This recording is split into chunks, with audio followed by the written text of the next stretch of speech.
Hello, I'm Ted Gardner, and I'm here at the wonderful Madisonville branch of the Public Library of Cincinnati and Hamilton County. We're going to talk with Dr. Morgan Deane, and we thank the library very much for the opportunity to do this. We thank you for coming. Thank you. It's wonderful to have you here. Where were you born, Dr. Deane? In Lawrenceville, Virginia. Northville, Virginia? Lawrenceville. That's down in southern part of Virginia. Oh, okay. About 65 miles on the side of Richmond. Oh, I see. And, Is that near Chancellorsville, by any chance? I'm not Oh, familiar the with old Civil War battlefield? It's a lot of Civil War spots. Oh, yeah. And a lot of Civil War spots. But I was born in 1922, Okay. September 17. September 17, 1922. And I was born on a college campus. My folks were connected with college. How about In that? fact, my grandfather was the founder of the school, Really? Dr. Stephen Russell. Well, isn't that interesting? Now, so you grew up in that atmosphere, and what a great way to start out. I mean, it'd be wonderful for everybody. I was born and raised right on the campus. How about that? Isn't that great? Well, so where did you go to elementary school and so forth? St. Paul College. They had a high school there connected. I went attended high school through 12th grade. Then I went to Virginia State College in Petersburg, Virginia. Petersburg. Oh, yeah. Stayed there 1 year. Okay. And that's when the World War II broke out. Okay, From the so, Pearl Harbor at that time. right, so at the time of Pearl Harbor, you were looking ahead, had plans? Well, I was planning to be a dentist. I was From taking the very pre-dental beginning? from the beginning. Wonderful. And I stayed there 1 year. And I transferred to West Virginia State College. That's in Charleston, West Virginia. Okay. And from there, I was inducted from there. Of course, I joined the enlisted reserves first. I was eager to go. And they finally called me in August '93. I know what you mean. I had the same feeling and did pretty much the same thing. Well, that was really something. And did you have friends that you went in with, or were you sort of a lone eagle? Well, a lot of the campus students, they went in at the same time. But only one went in my outfit. Mm-hmm. And I went in August '93. Now, where did they send you in first place? Fort Meade, Maryland. Fort Meade. Oh, sure, famous. Yes. And I never forget it, because the first night I was there, the bed bugs ate me up. Bed bugs. Oh my God. Bed bugs ate me up. I'll never forget Fort Meade, Maryland. Yeah. Remember how we used to say as kids, don't let the bed bugs bite? They Well, boy, they did. They chewed me up all night long. Isn't that awful? You know, you can't get out of the barracks. You got to stay in there with it, Of course. in the dark. So, Oh my goodness. So that was a rude beginning. That was a baptism by fire almost, wasn't it? What? Well, I should say, how long were you at Fort Meade? I was there only about 3 days. Oh, really? 3 days. It's an induction center. Oh, that's right. Okay. And so they do their primer checkup and things like that. Then they ship you on, and from there I left by troop train to Keeslerfield, Mississippi. Keesler, Biloxi, Mississippi. Air Corps Base. Yes. And that's where I was assigned to the Air Corps. Okay. Now, you know, this is something, and I want you to feel that my asking you this is for history, because being a person of your background and so forth, did you experience segregation or any antipathy or anything like that? I was going to get into that later, but since you asked, I'll get into it now. Okay. Well, I just handed the young lady here, your camera lady, a document. They cut orders. Mm-hmm. They cut orders by race, colored or white, C or W. So I brought one copy in so that they could document it. But even in uniform, had to get up on the bus, things like that. But I think that World War II was a turning point of integration. Absolutely. Integration, and I think it did a big thing. Yes. Well, and then of course when President Truman made sure that it was absolutely the law. He did it. You know. And I was a mail clerk, like postmaster on my base at that time. Oh my God. I remember the date, the minute that he did that, and that was quite a thing. Isn't that something? Well, he was a remarkable man. He made some very big decisions, other than just that. But that was so important, and today and over the years, you know, we've learned more and more about it, and I've been very close here in town with the Tuskegee Airmen and so forth, and so many wonderful people, and I've been fully aware of that. I was in the Navy, and boy, there was no more segregated branch of the service than the Navy, you know. Yes, yes. And aboard a ship where you were in close confines, you know. There wasn't anything, there was nowhere to go. And you know, you were right up against it all the time. Well, listen now, okay, so you did your basic training at Keesler Field? Keesler Field, Lawson Field. Okay, No, well, Keesler Field was in sort of a training center. I see. From there, I went to Lawson Field, Fort Benning. Fort Benning, Georgia. Yeah, infantry. And but I went, they had an airfield, Lawson Field. Right. I was on the airfield. They were connected with the paratroopers. Yes. I was in Troop Car Command Oh my gosh. and the C-47s. Did you do that practice jump from the tower and everything? I wasn't a paratrooper. We were support. At that time, as you know, we could not go into combat. They would not allow us into combat. So therefore, we were a support group. And all we did was support. We were in a segregated outfit, had our own outfit, but all we did was support the people who went overseas. How about your officers? How about your superiors?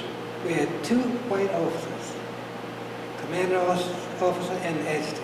Those are the only 2 whites in our outfit. Is that so? And as a result of that, you could not advance. You didn't get, but I will say this, they almost trained you, everybody trained the same. Exactly. You got the same food, you got the same uniform, Same routine? same routine, and they trained you, you got the same shots. Yep. And that's what they did, but you were in a segregated outfit. Exactly. Well then, how long were you there at Lawson? I was there, I stayed there most of the time.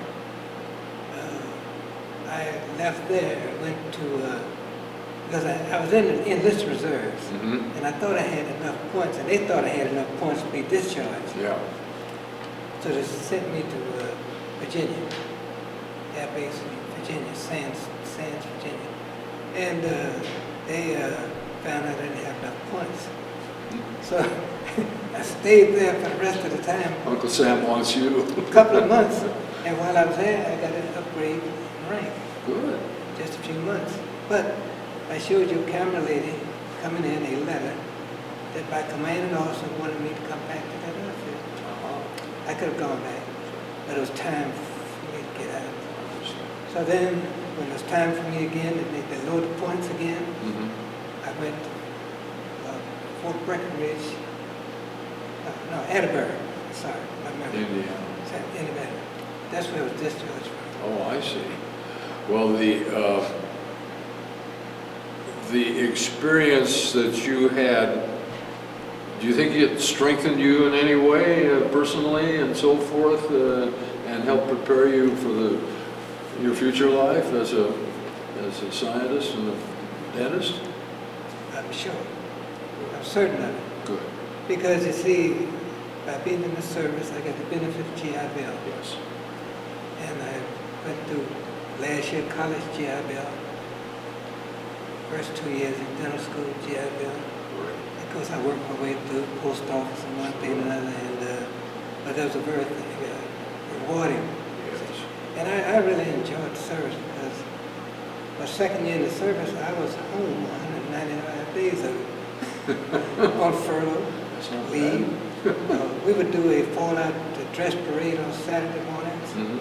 And if you had your patch so right, if you had your handkerchief clean, Yeah. I could earn a ride, airplane trip to Cincinnati almost every weekend. Okay. Sometimes we get snowed in here, Mm-hmm. couldn't get back, so it was extended. Right. I was home 195 days for the second year. And That's not bad duty. I didn't have a driver's license when I went into service, and I guess they call you gas happy or motor drunk Yeah. because I wanted to drive. Sure. So I asked to go to the motor pool. Mm-hmm. Went to the motor pool and wound up being an instructor in the motor pool. But I would drive these big trucks and so forth. Then I did special service, bingo dances, and that type of Right. thing, and wound up being a mail clerk. Now, as a mail clerk, you must have had sort of a special feeling about that because mail was so important. It was very important. Yeah. I could see the face on those fellows who didn't get a piece of mail. Oh, yeah. You almost want to write them a letter so they get a piece Oh, of I mail. know it. Sometimes it breaks your Yes. heart. But the one I was very fortunate, my wife was from Cincinnati, in fact, further up here on Hudson Avenue is where she lived. And she wrote me 2-3 times a day, and I had plenty of mail. In fact, I still have some of those letters. I would hope so. And my wife is now deceased, but I have those letters. Those are precious keepsakes. You bet. And I even have my uniform. Right. I can get in it. Can't lace it. I know. Well, I was going to get to that. You look wonderful. You look fit, Yeah. and of course you're you know what to eat and how to take care of yourself. Well, I try to. Sure. And life has been good to me. How about children? I have 3. I have one son who was in Iraq. He's a major. And I have 2 daughters who are retired teachers of the Cincinnati school system. Is that right? My wife was a retired teacher also. That's so. And so I have grandchildren, great-grandchildren. I have an ex-son-in-law who's a brigadier general. Marvelous. Isn't that one? Yeah. I'm very proud. Army or Army. Air Force? Okay, Army. And Yeah. I'm very proud of all of them. Well, I should say so. You have much which to be proud. I think that, well, that's just wonderful. It just goes to show you what a person can do. Yeah. He sets his mind to it. That's right. And I was in the service, and I lived on Hudson Avenue right up here. Yeah. Now, where did your wife teach, by the way? She taught at Taft, Samuel Out. She wound up at Taft. Uh-huh. She was a counselor, school Yeah. counselor. Right. And you see, education means a lot to me because I was born into a family of educators. Yes. Right. And I tried to stress that on my children. And all of them finished college. Isn't that wonderful? And It's just wonderful. I'm very blessed. Yes, I should say. Well, it's very interesting to me because, as I indicated when we first got together here, that I've been blessed because I've met so many wonderful people through this Library of Congress and the Cincinnati Library program, and it's fun to find. My gosh, there's somebody that just lives around the corner from me, and I had no idea. You know, all of a sudden they're coming out of the woodwork, you know, and we're meeting wonderful people who had great experiences. And I know you've talked to people too, of course, who had service records and Yes. service experience. You mentioned, cut you off, you mentioned 399. Yes. I know several of those people in the 399. John Lear. John Lear. Yeah, Oh, he's yeah. out in Madisonville. He lives out here. Yes, I know. But his home was out here. Right. But I know them, and my roommate was also one of the 399. And in fact, when I was in service, I was had on detached duty at Tuskegee Hospital. Oh, I was the venereal disease NCO, okay. and I went out to learn all about the disease and brought it back to the outfit to teach them. Right. But that was the time when they doing that experiment on some of our soldiers over there. selfless experiments. I was there at that hospital at that time. Well, those experiences are just so important in your life, of course. Tell me a little bit. You got any humorous stories to tell about your service experience? Several of them. Good. Tell us about those. Well, payday. Yep. When you got your pay, I don't know how you got your pay, but we lined up, everybody lined up around the barracks, step up before the captain and the NCO. Yep. You had to strip down, and you had to expose yourself. And what they call that a short-arm procedure. Yeah. Remember short-arm? Short arm. Well, that short-arm procedure was taken, and if there was anything showing as a result of the short-arm, you didn't get your pay. You were documented. So that was the way we got paid. And those people who didn't pass the inspection fall out to the VD squad and go up to the dispensary. Yeah. But that was a very degrading type of thing, you know. And another time, some young lady up in Georgia, Columbus, was pregnant. She didn't know who the serviceman was. So they had us fall out, like in a parade. Yeah. She walked up and down the line and picked out the one. Now, she could have picked me out, and I wasn't even the couple. Of course. But those type of things, you know. Well, sure, she was going to do something to get the She picked somebody out. get the hook out of her. That's right. And she got in the allotment. Isn't that so? So that was another time. And probably another time was, in Georgia and Alabama. My wife would come down. I'd just been married for 8 days when I went to service. And they made the wives carry a card around to identify themselves, differentiating them between the prostitutes and so forth. That was a degrading thing. Oh, terrible. Degrading thing. So those are just some of the things, but I can go back and... Well, I know, and I came from the West Coast, and of course the relocation of the Japanese Americans out there, which was a hard thing to deal with, because in my high school in Western Oregon, we had a lot of Nisei who were American-born of Japanese descent, and they were wonderful people. They were great Americans, and they were good students and good athletes and everything. So I understand some of this segregation business. Of course, I didn't have to suffer it myself, but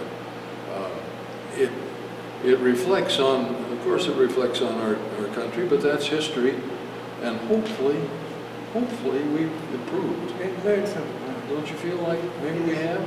Well, when you look at it, basically we had two formats. Yes. The black and white. Yes. And it was terrible. Yes. And as I say, they treated us training and that type of thing. Even when you went into the firing range, you go to the firing range, but there would be people behind you holding rifles on you. Don't turn around. Don't turn around. Keep your gun pointed to the firing range. And those type of things. I'm glad I can remember these things. Well, I'm glad you can too. This is important. It's important for, and for your family to understand what you went through. Great-grandfather, grandfather, father. And I don't talk about these things. No. I think this is the first time I mentioned these in years. In fact, I don't know if I mentioned some of these things at all. Well, I think that for posterity, yes, and for the people who might come in and research these things, just to see how things work. exactly right. Well, this is the way I feel about it, and this is what I feel. I think these things should be brought out and should be known. And as you've pointed out, some people are very reluctant to talk about things in the past. And as a historian, I like to say, well, I understand how you feel, but when you're gone, it's all gone. That's right. And you jolly well better tell us the story. Tell it now. Tell it Yeah. like it is, absolutely. Right. I may forget things, Sure. but, at my age, our age. Oh yeah, I'll say. But It can happen. I'm trying to remember everything that I wanted to say during this Well, time, you know. I certainly hope we can bring that out.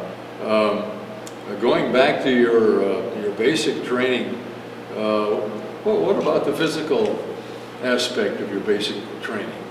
Well, you know, Mississippi's very hot, Yep. and I was down in the summertime in August. And they treated us rough. They treated us, well, just trying to make a soldier out of me, I guess, you know. And I understand that. But on my birthday, I'd been in a month, September 17th. They put me on a truck detail unloading 100-pound bags of flour. I'll never forget it. And it was raining. I looked like a doughboy with a penny. but it was, I'll never forget that. Yes. And I loaded, as a result of that, I broke down the muscles in my leg. Ooh. Right at that time. Yeah. And right now I'm getting a little compensation. Mm-hmm. But Really? I thought I'm still bothered with this leg. Yeah. And that happened at that particular time, and I remember when it happened. Sure. Yeah. I unloaded a truckload of 100-pound bags of flour. Well. And I was a small stature, about the same I am now. I know, those things are, at the time, they're kind of incomprehensible, you know, why is it happening to me? But But I was determined. Absolutely. You know, I wanted to be in the service. I was in ROTC first in college. Mm-hmm. In my outfit, I had 2 years of college, more college than anybody in the outfit. Right. But that did me harm. Because by having that education, it kept me down. It kept me down. And, but then in a way, it helped me in the end. Yes. You have to have the fortitude. Got to have the fortitude and the stamina and the determination to carry it out, don't you? You really do. So I don't regret being in the service. I think it's the best thing that happened to me. Well, I felt the same way, and I look back on it, and I can remember at the time thinking, wow, what's going on? You know, this is really something. Well, more about you, and that is that, where did you meet your wife? Met my wife at West Virginia State College. Oh, We were both students. We're both students. And she lives here in Cincinnati, right up the street here. Mm-hmm. And we got married just before I went into service. When they called me, I said, I'm going in. She must have been a child bride. We were both, yeah. In fact, I had to wire my mother for permission to get married. Isn't that something? And so that's another story Oh, altogether. sure. But no, I met her in college down there. And we still go back, I still go back to West Virginia every now and then.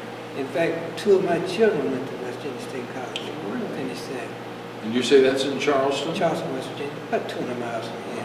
How big a school is it? Well, it's a state college. It's a pretty large college. Yeah. It's integrated. When I went there, it was just Afro-Americans. I see. But now it's integrated, and it's a university. In fact, it's West Virginia State University. Large college. And, Yes. but I had a good time there, and went to dental school in 53. Mm-hmm. After I finished there. And How long were you in dental school? 4 years. 4 years. It requires 4 years. 4 years college, 4 years dental school. It's a very, very rigid curriculum. And now I'm retired. How long have you been retired? 6 years. I practiced for 43 years. You look wonderful. I don't. I would say, you know, hey, you're too young to retire. And I recommend retirement for everybody. Oh yes. Oh, And yes. I enjoyed it. I worked for the health department for 22 years. Mm-hmm. Now I'm on a couple of boards. I spend my time like that. Church. And don't you feel that the busier you are, the better you are? That's right. And I travel. Good. I've been to Egypt, Israel, Mm-hmm. Hawaii, Caribbean, Terrific. different places. That's wonderful. So I spend my time happily. Right. Well, you know, and I'm sure it's the same with you. We both know people who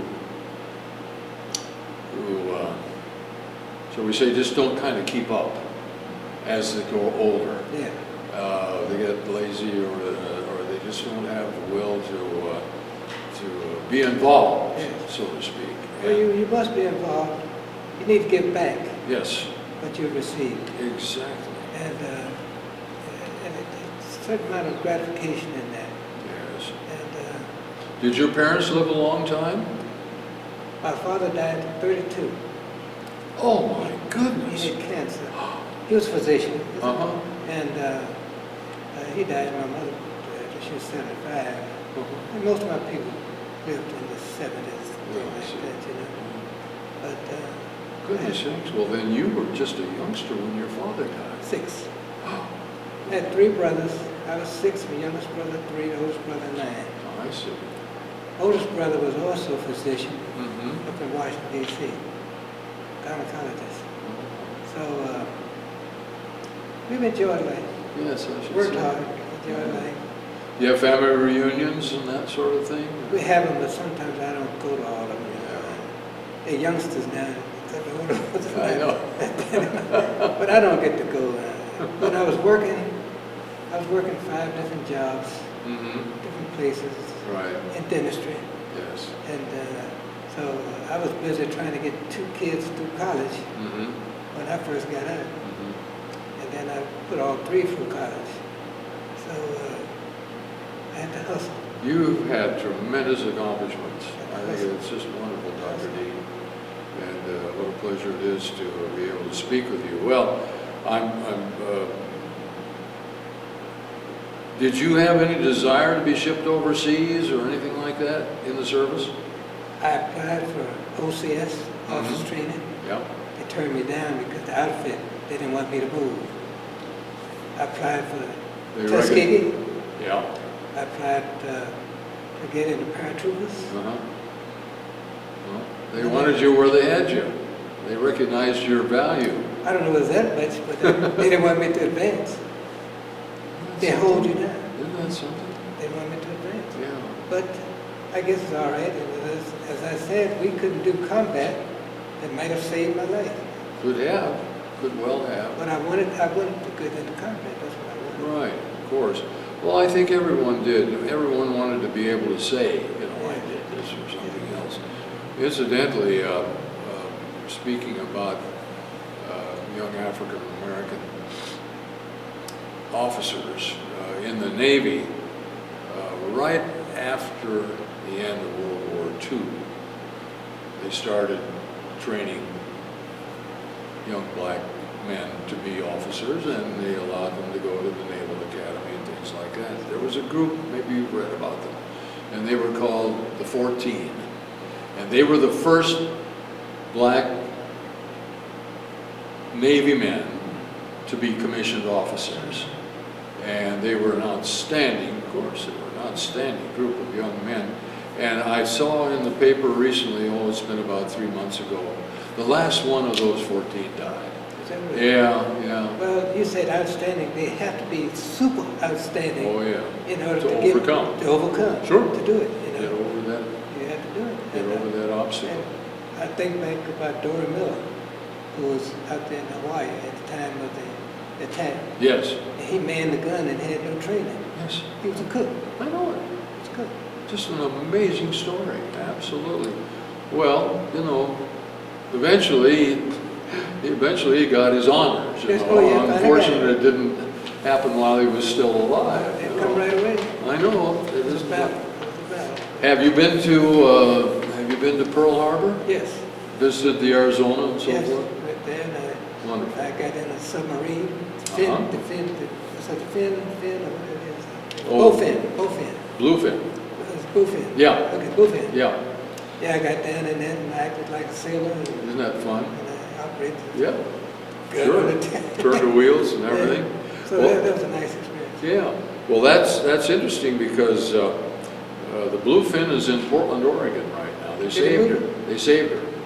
And she's in Portland, Oregon as a memorial and as a teaching base, you know, for young people and so forth. And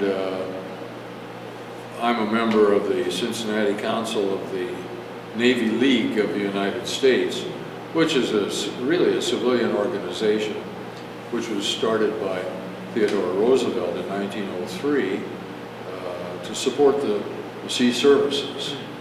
And the bluefin was, there were a number of men. I'm confused now. The bowfin was in Hawaii. Oh, It's the there. bowfin. That's a memorial. That's right. The bowfin. That's the one you went aboard. That's the one I went aboard. The bowfin, Bowfin. yes, I'm sorry, I'm confused. But I know that's stationary out there. I don't think Yes, it's moving. she's there, yeah, and it's the bluefin that's in Portland, which has nothing to do with what we're talking about. Well, how did you feel about being aboard the Arizona and knowing something of the history of it? Well, I felt a lot of nostalgia, you know. It was because when the attack came, I was in college. Yes. Heard on the radio. Right. And I was hopping mad. I wanted to get out and just fight and do something, you know, to support my country. And I wanted to be a good soldier, which I did all the way through. And but to realize that underneath the people with all these sailors buried there, you know, on Oklahoma. I didn't go into Oklahoma to the remote. I was on the ship right behind it there. And it's a lot of feeling. Oh, Lots of feelings, you know, and when you're a patriotic individual, Yeah. I don't care what happens to you, you're still patriotic, it's your country. It's your country. And you have to protect your country, you have to do everything to protect it. And I've always felt, and I still do, despite all its scars and warts and cracks and crevices, we're still the greatest country in the world. Oh yeah, oh yes. And it's interesting today in speaking to young people, many of them don't understand that. They don't have any idea what goes on, you know, and what it's been. And so I guess maybe this type of thing would help somebody research a degree one day. I hope so too. I hope so too, because that's of course is what it's part of what it's all about. And of course the other part is to have your family have the ability to see this and hear you talk. And as long as they live, they're going to have that of you. Yes. That's so important. That's, Well, leave a legacy, you know, it was a good one. well, I should say so. And we have some more time, so if you have any other stories, funny or sad or anything that you want to talk about, we'd be happy to hear about them. Well, I didn't bring some of my poems, and I never knew I was a poet until I found some poems I wrote in the service. Really? And I didn't bring those poems today, but I'm writing poems every day. Are you really? And we have a church newspaper, comes out once a month, and I put poems in it. Well, you do. Sometimes 2 or 3, and I've just put 3 in it to be published coming up here. Well, that's wonderful. What's your church? St. Andrew's Episcopal Church. I had a feeling. I'm an Episcopalian too. Okay. And I've been to your church. You have, good. Yes, sir. Before your former rector went to Michigan to become the bishop. Just Gibbs. Gibbs. Right. Gibbs. Yes. Well, isn't that interesting? Yeah. It's funny. There was something in my mind that, because I know I'd seen you before, but I didn't. I've been at St. Andrew's for 62 years. Mm-hmm. And I just finished senior board. Good for you. That's a big job. I've been on the Big. pastor a couple of times. Right. I was senior warden this time. Right. So. Well, you have Stocky Wilson over there. Oh yeah, you know him. I know. I knew him when he was a little kid like that. In fact, I was senior warden when he came over there. Yes. And I'm the one who really got him over there. I wanted him over there. Fine young man. He was recommended by Bishop Thompson. Yes. Well, there was one of my great heroes Yeah. and a great man of God. And he recommended him. And I knew that he was the one, so I put him in place as a long-time supply. Yeah. So therefore, they finally made him director. Right. A couple of weeks ago. Sure. Well, that's very interesting. What church are you? What church? At the Redeemer. Oh, you're Hyde at the Park. Redeemer. Okay, Yeah. yes, we.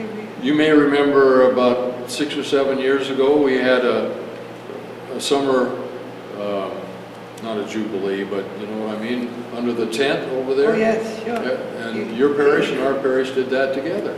We've been working together for years. Absolutely. And you've done a nice rebuilding job over there. Boy, I'll say, thanks to a great angel. Oh, yes. We need one of those at St. Andrew. I know, I know. Yeah, Well, that's good. That's very interesting. So you, were you brought up from childhood as an Episcopalian? I'm a cradle Episcopalian. So am I. Yep. My grandfather, I told you, was the founder of the school. Yes. He was an archdeacon in the Episcopal Yes. Church. Oh, yes. And he was offered the bishopship, but he was the president of this college. He couldn't, so he stayed with the college. He was the founder. Of course. So I know nothing but Episcopalian. Well, I'm the same way. In fact, when my father passed away, we went to live with my grandfather. So that means you go to church every Sunday. Of course. And when when you grace the food, Yep. you just didn't grace the food, you got down on your knees at Yep. the table and you graced the food. Absolutely. So I've been through that. So it brought me to this Well, position. it's a great training. Sure. I had the same thing, and I feel the same way about it. Well, you were mentioning, and of course, our mutual, highly respected dear friend, Herb Thompson, who was such a wonderful man and died too young. But he had a tremendous outreach, and not only as a religious man, but as a human being. Oh, yes. He was, I always say, he was truly a man of God. Well, I wrote a poem about him, Did you really? and I mentioned a man of God. Yes. You mentioned Good. it. Yes, I wrote a poem about him. It's Yeah. going to be published next publication. Wonderful. In fact, I wrote it and framed it and gave it to him before he passed away. Oh, did you? A couple of years. Oh, I'm sure he treasured So, that. yeah. Yes. So I have a way of writing about people in the church, people I know. That's a poem. I give it to them. Right. I do that all the time. Right. Well, that's very interesting. Another one of my friends over there is our representative from Hamilton County to the Oh, state. at Yates. Yeah. Oh, yeah. Don't, Good friend of mine, Tyrone yeah. Yates. Tyrone, yes. Good friend of absolutely. mine, on Sunday. Yeah, good. In Well, fact, you, he's my attorney. fine guy, fine guy. Yeah. I hope you'll tell him hello from Ted Gardner when you see him. I will do that. Because he and I have also had kind of a nice relationship over the years. Well, this World War II thing, of course, as the war progressed and you were looking ahead, and you were talking about getting enough points, of course, that was very important, so we get out. Was your feeling just to get out as fast as you could and put that behind you, or did you ever have any thoughts about staying in and being a 20-year man or anything like that? Well, as I mentioned, when I went to college, I was taking a pre-dental, Yeah. pre-med subject course. Very demanding. And that's what I wanted. I've always wanted to be a dentist, Right. and I'm one of the fortunate ones to get to the goal Sure. that you set out. So therefore, I didn't want to stay in, not to go back and re-enlist. Right. But I had one child, and one child, and my wife needed me. So I asked for a medical discharge once, which they denied, and I'm almost happy that they did now. I stayed in, and but that's the only time I wanted to get out. Right. I understand. Because she needed me. And, Of course. She was ill. Of course. What did you feel about the atom bomb, for example, when that happened? Well, I thought it was something that was necessary. Right. And I think that Truman was one of the better presidents. Strong. And you had to make a decision. Yes. And I think it stopped the war. The war may have been going on until today. Oh, yeah. You can't tell. And many lives would have been lost. Millions But, on both sides. Both sides. Yeah. It was a necessary evil. Yeah. That's what I would say. Absolutely. That's so evil. Well, you know, as you well know, and you know, when you try and balance both sides of the argument, and you figure that those two bombs, less than 200,000 Japanese were killed, which is terrible, of course. But on the other hand, if the war had gone on without that, millions on both sides. That's right. That's right. I know. I hadn't gotten my orders to go back out to sea. I spent all my time in the Pacific in the Navy, but we were anticipating having to go back. and oh, what a great relief that was. Oh, yeah, that ended it. Yes, it did indeed. And then you referred to, of course, what a great thing it was for you, an opportunity and a support to have that GI Bill. Oh, that was Same way with me. I mean, that was just great. that was a godsend. You know, when we were in the service, my payday, I only got $21 cash. Right? The rest of it went home Yep. to the wife Yep. in allotment form. Yeah. And the same as when I was in college. Mhm. I had a GI Bill, and they get sent the wife something, but I got a very little amount. But they did pay for your books and your tuition. Yes. They took care of you. Yes. And that was a great thing. That was a great thing. Great thing. A lot of people today don't understand that or don't know about it, you know, don't realize what there were a few blessings along the way. Sure. And if you didn't take advantage of them, it was your own darn fault. That was the main thing. Yes. The soldiers did not take advantage of it, Right. and they lost it. Yes, they did. Yes, they But did. I took advantage of everything that came about. So did I. I was ready anytime they had something. Well, that's just wonderful. We still have some more time, and I just I want you to just, and you've opened up so wonderfully, and it's been such a pleasure. And you know, I just keep saying, if there's anything else that comes to mind that you want to tell us about, we're wide open to hear. I'm trying to think. Think about your great grandchildren looking at this tape someday. Hence, and my gosh, that's our great grandfather. Can you imagine that? Yeah, well, I hope they'll look. I hope they'll see it. I hope we don't have to go to the library constantly to see No, it. well, that's part of the deal. We're going to have available for the family, Okay. and I think also they're planning on having a copy here in Cincinnati at the library as well. Okay. So local people can go, your friends and acquaintances can go and see it as well. You Great. see. Great. And then, of course, one in the main archives in Washington. I had my first oral history interview about 8 years ago through the Navy. The Navy had a program about 1998, 99, and that was the forerunner, and the Library of Congress kind of got the idea from that. I think it's a great thing. Well, it is. Great It thing, is. Great thing. Do you read a lot? You like to read? I read a lot. Mostly I like consumer reports. Mm-hmm. I'm a coin collector. Oh, a numismatist.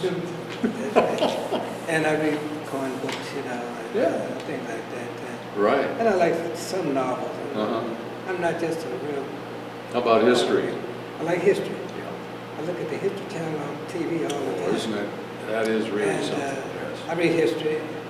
In fact, my daughter is a history teacher, She is. and but I love history. Yes, I do too. Anything that has to do with geography and history, So, my yeah. interest peaks. Well, it's interesting because the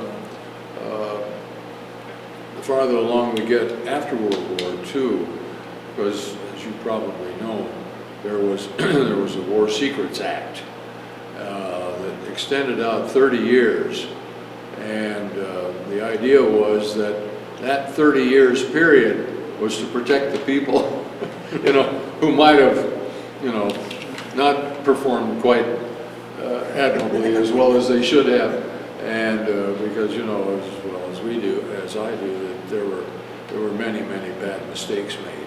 But now most of the people that were Secret Act protected are gone.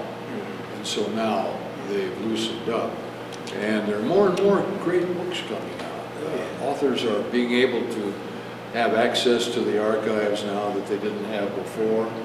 And they're finding out a lot of things that we hadn't read about before, you know, and they're wonderful books. Well, I hope that I've given some little tidbits today Oh, yeah. to read about it. Oh, yeah, I should say. Well, this is something, this is important about what you're talking about. And then referring to people like the great Tuskegee Airmen and of course that incomparable story of John Lear and Herb Heilbrook at North Avondale School. That's right. That's one of those incredible stories of life, isn't it? That's right. Isn't that something? Yeah. Now, I had a brother in the Navy, Oh, you did? Second World War, Uh-huh. and he came back on the stateside, had an accident on base, Mm-hmm. and he was killed on base. Oh, goodness. But he was over in New Caledonia. I have a lot of his pictures. Some of the Japanese were shot down. Mm-hmm. Corpses, I have those pictures of his now. But and I guess I'm going to lead into my family military history. Yes, please do. I had an uncle who was First World War, Mm-hmm. and I've had about 8 cousins in the Second World War. Mm-hmm. My son was over in Iraq, Desert Storm. Right. Son-in-law over in Korea, Vietnam. So we've had a long military history. I should say it's very, very proud and very, very important. And you and your family stand out as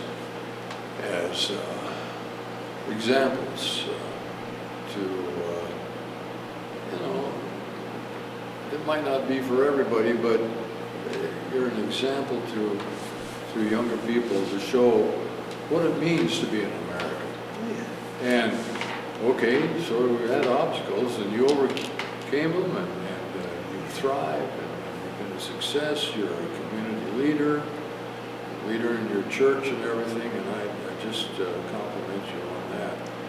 Let me go back and tell you a little story about when I went to Fort Meade, Maryland.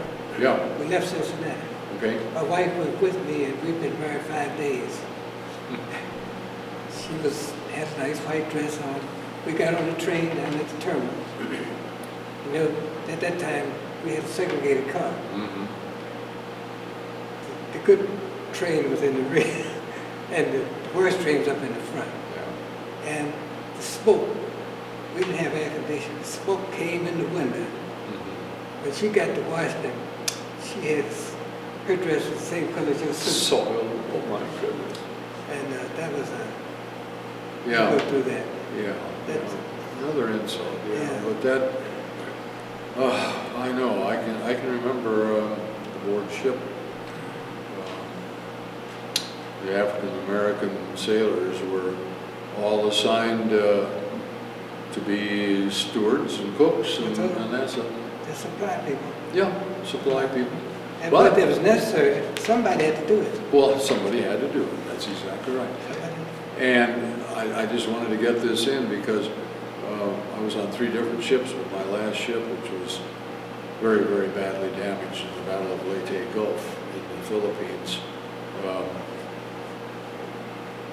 those mess cooks and stewards, which I related to, were all trained as gunners on the ship because you use everybody aboard ship for protection, and they performed so wonderfully against the enemy, kamikaze planes and so forth. Well, you were happy to get back to, now, did you come directly to Cincinnati? Yes. And you got your dental training at West Virginia. Virginia Well, State? I came back to Cincinnati. Yeah. Then I went to West Virginia State and finished up my college. Oh, that's it. That's how. Then I went on to Howard University, Washington, D.C. Okay. Finish up my dental training.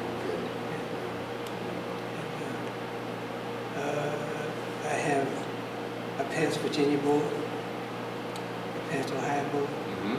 So I had those 2 boards. That's good. So Yeah. at that time, they wouldn't would not allow you to go to the University of Virginia. You couldn't do that. So what we would do, and my brother did the same, we would apply to the University of Virginia. Mm-hmm. They would refuse you and give you a stipend to go out of state. We did it purposely. Sure. Because we knew we were going to get a stipend. That was a good move. Yeah. So we tried to work the system. Of course. We knew it was going to happen. Of course. But then I came back. I took my board training at the same school that they would not allow me to come in the door. Isn't that something? They let you come back and take the board. Sure. But maybe it was about 6 taking the board. They made me last. They checked me off last. That means they kept me catching up, but I did finish. Yeah. And then when I came at the end, they called me up to the front, Mm-hmm. professors, people were giving an exam. Said, well, I want you to come back here and take care of your people. That's what they want me to come back there. Right. Well, I left there that evening, Mm-hmm. came to Ohio, passed the Virginia board. My mother called me and told me I passed it. Came out here and took the Ohio board. I haven't been back since. And I had no intention, although I had property down there. I could have practiced in the building, but I didn't. That I wasn't, didn't go back. that But I wasn't wanted, what you aspired to. I wanted Ohio. Right, right. And I'm certainly glad that I came to Ohio. Right, well, thankfully for everybody here that you have touched, that you did, because you have touched many lives, and through your profession. My goodness sakes, you've been a service to mankind, so to speak. You know, I was civil service examiner for the city, Well, you were. and I examined 5 recruits and police recruits, Mm-hmm. and I examined those all the time. So I guess some of those are almost near retirement now, the ones I examined. Right. But I did that for the city for years. Well, that's a very interesting thing. Well, I just wanted to get this in about our great public library here. Every Veterans Day, there's a wonderful ceremony at the main library downtown. And you might, on your 2007 calendar, circle November the 11th and say Public Library downtown. Okay. It is a wonderful ceremony, and they've had it for years because the library is a memorial. It was dedicated as a memorial to the veterans of Hamilton County who served in World War II, Korean, Vietnam, Desert Storm up to the present day. And they have a wonderful program there, and a main speaker, and Bailey Turner. Yeah. Bailey Turner, you know him well, of Well, course. he's on the board now. He's on the board, and he's always there, and he's a very important person in the library, of course, a wonderful guy. But they always have a speaker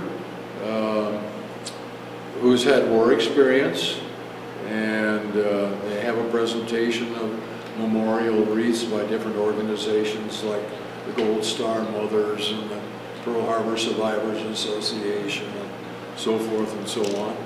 And they'll put 400, 450 people in that atrium every Veterans Day. They have nice music and everything. So I hope you'll come down and take part of that sometime. Yeah, I know the library does a great job. They really do. They have. On Memorial Day, I belong to the American Legion. Yes. In fact, I'm a charter member of the Sharonville Charter branch. And I go out to Kroger's. I used to go out there every year to sell poppers. Right. We sell $2,000 to $3,000 worth of poppers out there. People are just very generous, you know. And Well, they recognize what that means, you know, Yeah. and very thankful for that sort of thing. they'll come up to you and thank you, Oh, yeah. you know. And Sure. They'll put that money in there religiously, you know. It Absolutely. makes you feel good. It does make you feel good. And you do feel as if you're making a contribution to even those who've gone on before us, you know, and that sort of thing. Do you live in Madisonville? I live in Kenwood, Madeira. Oh, yeah. That's 5 minutes up the Sure. hill here, Sure. not too far. I used to live up on Footer, Mm-hmm. on Davy's place on the other side. Right. Other side of Playfield. And I live up Kenwood, Madeira. Okay. I've been there for 32 years. Well, that's a great neighborhood, and that is. I just, and I know you feel the same way about our young people today. And sure, there's a lot of tough things that happen, but there are so many good young people. And if we could just get to them in the right way and get these families back together again. But you say the young people today, when I was coming up, young people in my day, they did a lot of bad things too. Yes. A lot of bad things, so Yeah. I can't just dump it all on the present generation. That's exactly right. And there's enough blame to go around. Yes, there certainly is. Well, I'm glad you got that point across, because we hear so many things today about what goes on, and there's people who are naysayers and there are the blamesayers as well. Well, this has just been a wonderful opportunity for me, and Dr. Deane, I just wish you the very best. Thank you for having me. Well, I thank the Library of Congress and Cincinnati Library for absolutely. allowing me to say a few words. Absolutely. But important than that, I was happy to be here. Yes. Well, I feel the same way, and the Madisonville Library, which has been here for so long, wonderful place. I've driven by it so many times, and its presence in the community too is very, very, very important. It's needed. It absolutely is Vital to needed. the community. Yes, And if you don't have a good library system, you don't have much of a that's right. That's right, indeed. citizenship. Right. Well, I don't want to prevail upon you any more than was necessary. If you had anything further to say, why we'll go ahead with it. If not, why? I think I've talked about I think we've done very well. I appreciate it. Well, I thank you so much. Thank you. My gosh, Thank it's you. been an honor and a pleasure for me, and we Thank thank the public library for all that And they're we doing. thank the camera lady. Well, I should say so. Thank Okay. you for putting up with us. I should say, I think that's it.